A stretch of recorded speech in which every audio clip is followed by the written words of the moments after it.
ये है चिट्टी बाबू। इसे सांप ने काट लिया था। ये उससे बदला लेना चाहता है। जब भी वह उसे मारने जाता था उसे कुछ न कुछ मिलता था। चिट्टी बाबू खेतों में पानी देता है और चिट्टी बाबू को ऊंचा सुनाई देता है। ये है रंगम्मा आंटी। जो जनरेटर है वो इनका ही है। चिट्टी बाबू रंगम्मा आंटी से घड़ी के बदले पैसे मांगता है, लेकिन वह उसे पहना देती है और पैसे भी दे देती है। ये गाँव का प्रेसिडेंट है। ये 30 साल से वोट जीतता आ रहा है। इसके घर के सामने से कोई भी चप्पल तक पहन के नहीं जाता। एक दिन दुबई से चिट्टी बाबू का बड़ा भाई आता है। कुछ लोग एक महिला को घर से निकाल रहे थे। तभी चिट्टी बाबू का भाई उन्हें पैसे दे देता है और वह लोग चले जाते हैं। तभी कुछ लोग सांप को मारने से मना कर रहे थे। वह महिला चिट्टी बाबू को बुलाती है। चिट्टी बाबू सांप को ढूंढते हुए झाड़ हटा देता है। उसमें एक लड़की थी। चिट्टी बाबू उसे देखता रह गया। वह उसे बुरा भला बोलने लगी, लेकिन चिट्टी बाबू कुछ न सुनकर उसे देखे जा रहा था। फिर वह चला गया। एक दिन चिट्टी बाबू रंगम्मा आंटी को उसके बारे में बता रहा था। तभी वही लड़की वहाँ आती है और पूछती है, चिट्टी बाबू तुम ही हो? लेकिन उसे कुछ सुनाई नहीं दिया। वह रंगम्मा आंटी को पकड़ बोला, ये वही लड़की है, यहाँ भी आ गई। रंगम्मा आंटी बोली, वो पूछ रही है, चिट्टी बाबू तुम ही हो? फिर चिट्टी बाबू आया और बोला, हाँ मैं ही हूँ चिट्टी बाबू। राम लक्ष्मी बोली, खेत में पानी देना है, परसों फ्री हो? चिट्टी बाबू बोला, कल का तो चांस ही नहीं है, परसों बताऊंगा। रंगम्मा आंटी फिर अंदर ले गई और बोली, वो भी परसों बोली है। चिट्टी बाबू बाहर आकर परसों के लिए बोल के पैसे ले लेता है। एक दिन चिट्टी बाबू भाई के साथ बाजार गया तो उसे रामा लक्ष्मी दिखी। चिट्टी बाबू उसके पास गया और पैसे मांगा। रामा लक्ष्मी 100 का नोट देकर बोली, मुझे 20 रुपए वापस दो। चिट्टी बाबू छुट्टा नहीं है कहकर जाने लगा। रामा लक्ष्मी रोक कर बोली, मेरे पास पैसे नहीं है, मुझे चूड़ियां दिला दो। चिट्टी बाबू रामा लक्ष्मी को चूड़ियां दिला रहा था। तभी दो लड़के रामा लक्ष्मी को छेड़ने लगे। फिर रामा लक्ष्मी ने चूड़ियां निकाल कर दे दी और नाराज हो गई। फिर चिट्टी बाबू डंडा लेकर उन दोनों को मारने लगा। तभी चिट्टी बाबू का भाई आ गया और पूछा क्या हुआ, लेकिन चिट्टी बाबू को कुछ सुनाई नहीं दिया था। फिर एक ने चिट्टी बाबू बहरा बोल दिया। उन सब में हाथापाई हो गई। चिट्टी बाबू सबको मारने लगा। तभी गांव का प्रेसिडेंट आ गया और सब हाथ जोड़कर खड़े हो।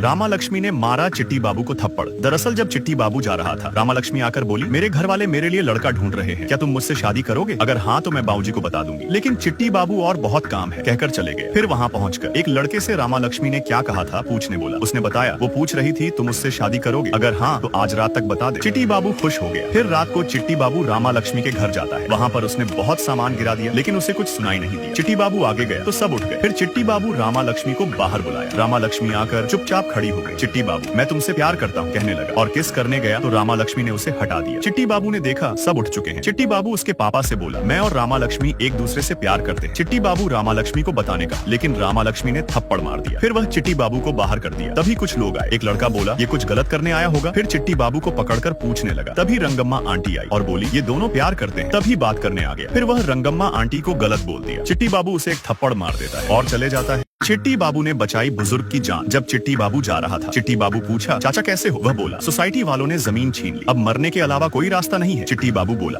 वेरी गुड, अच्छा फिर आगे बढ़ो, काम पे जाओ जाओ जाओ। फिर बुजुर्ग पानी में कूद गया। तभी चिट्टी बाबू भी पानी में कूदकर उसको बचा लिया और सबको बुलाया। फिर कुमार बाबू उसे सीपीआर दिया। वह उठकर बोला, तुम सुन नहीं सकते तो तुम्हें कैसे पता चला? मैं कूद गया। चिट्टी बाबू बोला, मैं सुन नहीं सकता लेकिन आंसू देख सकता हूँ, ये कहकर चला गया। ये बात रामा लक्ष्मी भी सुन रही थी। फिर रामा लक्ष्मी चिट्टी बाबू के पास गई और धीरे से बोली, मैं तुम्हें पसंद करती हूँ। लेकिन चिट्टी बाबू को कुछ और ही सुनाई दिया। वह उसे धक्का देकर चला गया। अगले दिन चिट्टी बाबू अपने भाई और उसी बुजुर्ग के साथ सोसाइटी वालों के पास गया। वहाँ रामा लक्ष्मी आई और बोली, मेरा कर्ज पूरा हो चुका है, लेकिन वो कह रहे हैं कर्ज बाकी है। फिर वो दोनों अंदर गए। कुमार बाबू बोला, रामा लक्ष्मी का कर्जा पूरा हो चुका है, देखिए। फिर ऑफिसर बोला, आंख खोल कर देखो कितना कर्जा लिया था। उसमें 20,000 लिखे थे, लेकिन रामा लक्ष्मी ने बताया कि 10,000 लिए थे। फिर कुमार बाबू डायरी खींचने लगा। इसी चक्कर में ऑफिसर के चोट लग गई। उसने प्रेसिडेंट के चिट्टी बाबू ने कुत्ते की तरह धोया प्रेसिडेंट के आदमी को, क्योंकि जब सब पंचायत में गए तो प्रेसिडेंट पूछा, कितने पैसे लिए थे? रामा लक्ष्मी के पापा ने 20,000 बताए। प्रेसिडेंट ने चिट्टी बाबू के पापा को 20,000 का जुर्माना लगाकर चला गया। वह बोला, मैं कहाँ से लाऊंगा इतने पैसे? तभी एक लड़का बोला, अपनी जमीन बेच दो। उसका पापा बोला, वो जमीन मेरी माँ ने बहुत मेहनत से खरीदी है। टकला बोला, तो लोग ऐसा क्यों कहते हैं? प्रेसिडेंट ने जमीन तेरी माँ को दी थी। तभी चिट्टी बाबू आया और पूछा, क्या बोला इसने? उसका पापा बोला, जुर्माना भरने को कह रहे हैं, हम नहीं भरेंगे। फिर धीरे से बोला, कागजात कल ले आऊंगा। फिर सब चले गए। चिट्टी बाबू उससे पूछा, पंचायत में टकले ने क्या कहा था? लेकिन वो झूठ बोल दिया। फिर दुकान वाला बोला, कोई कैसे इतना बुरा बोल सकता है? चिट्टी बाबू बोला, सच बता क्या बोला था उसने? वो उसे सच बता दिया। फिर चिट्टी बाबू टकले के पास जाकर उसे मारने लगा। टकला भागकर दूसरी जगह आ गया। चिट्टी बाबू उसे और मारने लगा। फिर चिट्टी बाबू एक बड़ा पत्थर उठाकर उसे मारने ही वाला था। तभी उसका भाई आकर उसे रोक लिया। टकले को देखकर सब हंसने लगे। अगले दिन रामा लक्ष्मी रंगम्मा आंटी के साथ चिट्टी बाबू के पास आई। रंगम्मा आंटी बोली, तुम इससे बात क्यों नहीं कर रहे हो? गलती इसके बाप ने की है, इसका क्या कसूर है? चिट्टी बाबू रामा लक्ष्मी को थप्पड़ मार दिया और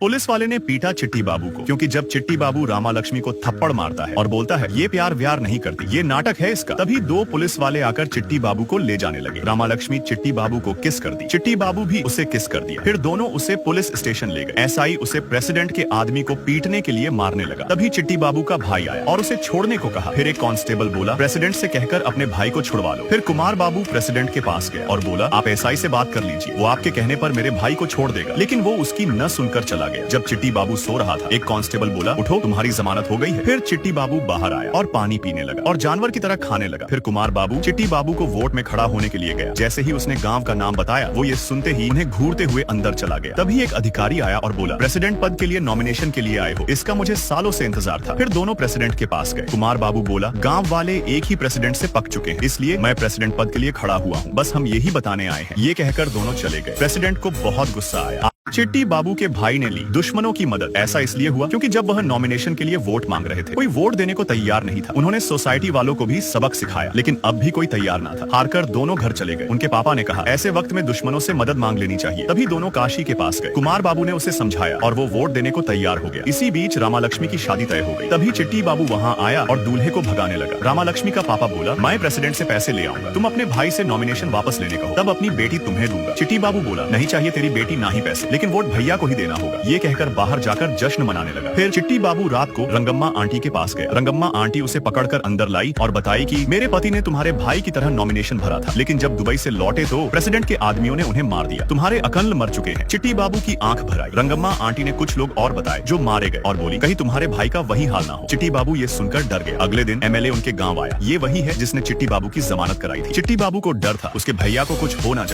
चिट्टी बाबू को लगा उसके भाई को कोई मारने जा रहा है। तभी चिट्टी बाबू उसको जाके पकड़ लिया। एमएलए ने कहा ये मेरा आदमी है, जब तुम इतना डर रहे हो तो लोग कैसे साहस दिखाएंगे। ये कहकर चला गया। कुमार बाबू चिट्टी बाबू को डांटने लगा और इन सब काम से दूर रहने कहा। अगली सुबह चिट्टी बाबू अपने भैया से बात कर रहा था। तभी उसका चेला आया और बोला सब अपने वोट वापस ले रहे हैं। ये सुनकर कुमार बाबू जल्दी से उनके पास गया और बोला क्या हुआ। काशी बोला तुम नाटक मत करो, सब गाँव वाले कह रहे हैं तुम्हारे भाई ने प्रेसिडेंट से पैसे लिए। कुमार बाबू बोला मेरे साथ चलो, मैं चिट्टी बाबू से पूछूंगा, अगर मेरा भाई गलत होगा तो मैं खुद नॉमिनेशन से नाम हटा लूंगा। कुमार बाबू चिट्टी बाबू के पास गया और पूछा तुमने प्रेसिडेंट से पैसे लिए थे। चिट्टी बाबू ने मना किया। कुमार बाबू ने गले पर चाकू रखकर पूछा। चिट्टी बाबू बोला हाँ लिए थे। कुमार बाबू का दिल टूट गया। फिर चिट्टी बाबू को घर से बाहर निकाल दिया। फिर चिट्टी बाबू प्रेसिडेंट के पास गया और बोला नहीं चाहिए मुझे ये पैसे, मेरे भैया गाँव के लिए कितना कुछ कर रहे हैं, उनके लिए तो मैं मरने को भी तैयार हूँ। फिर चिट्टी बाबू जाते जाते बोला कुमार बाबू का एक छोटा भाई भी है, उसे मारने से पहले उससे गुजरना पड़ेगा। प्रेसिडेंट को गुस्सा आ रहा था, लेकिन वह पूछा। चिट्टी बाबू प्रेसिडेंट को धमकाकर रामा लक्ष्मी के पास गया और रोते हुए बोला मैंने अपने भाई के लिए तुम्हें छोड़ दिया, तुम मेरे लिए अपने बाप को नहीं छोड़ सकती। ये कहकर चला गया। रामा लक्ष्मी रोने लगी। फिर उसका बाप बोला ये शादी रुकी तो मैं जहर पी लूंगा। रामा लक्ष्मी बोली नीचे जहर से कुछ नहीं होगा, पूरी बोतल पी लेना। ये कहकर चली गई। फिर चिट्टी बाबू घर जाकर बाहर बैठ गया। फिर सभी उसके पास आकर बैठ गए और खाना खाने लगे। फिर रात को कुछ लोग जुआ खेल रहे थे। चिट्टी बाबू को उन पर शक हुआ। फिर चिट्टी बाबू पर एक ने हमला कर दिया। चिट्टी बाबू सबको मारने लगा। चिट्टी बाबू को कुछ गड़बड़ लगा। फिर उसने भैया के बारे में पूछा। उसने बताया वो शहर गर्लफ्रेंड से मिलने गए हैं। कुमार बाबू गर्लफ्रेंड से मिलने के बाद वापस आ रहा था। कुछ लोगों ने उसका पीछा किया। कुमार बाबू ने स्पीड तेज की और टकराकर गिर गया। फिर वो लोग उसे चाकू मारने लगे। वो अपनी जान बचाते हुए भागा। फिर चिट्टी बाबू वहाँ आया और कुमार बाबू का चश्मा देखकर उसे ढूंढने लगा। कुमार बाबू ने चिट्टी बाबू को आवाज दी, लेकिन उसे सुनाई नहीं दी। तभी चिट्टी बाबू का पैर टॉर्च पर पड़ा। उसे कुमार बाबू दिखाई दिया। फिर चिट्टी बाबू सबको मार मार के भूत बना दिया। फिर चिट्टी बाबू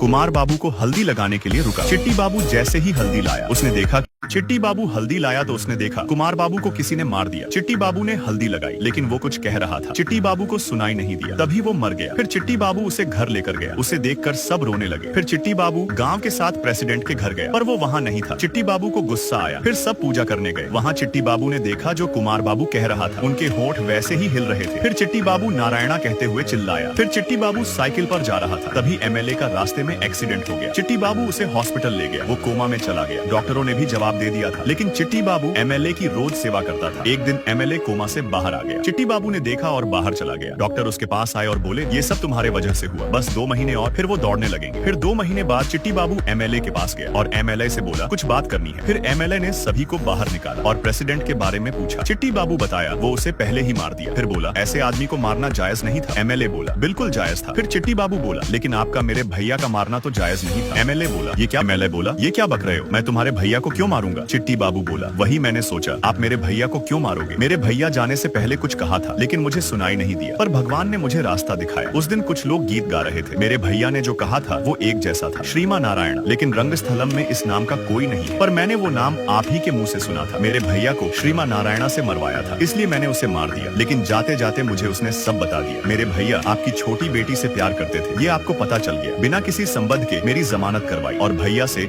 नॉमिनेशन भरवा के प्रेसिडेंट पर इल्जाम लगा दिया। आपने उनकी जान ले ली। एमएलए बोला, जान नहीं लेता तो क्या चुप बैठता? तेरे भाई की औकात मेरे घर में कदम रखने की नहीं है, और सपने मेरी बेटी के देख रहा था। फिर चिट्टी बाबू कुमार बाबू का फोटो दिखाते हुए कान की मशीन निकालकर एमएलए के गले पर वार कर दिया और उसको मार दिया। फिर रामा लक्ष्मी के साथ चला गया। यही मूवी का दी एंड हो जाता है। ऐसे ही और मूवीज के लिए सब्सक्राइब करें।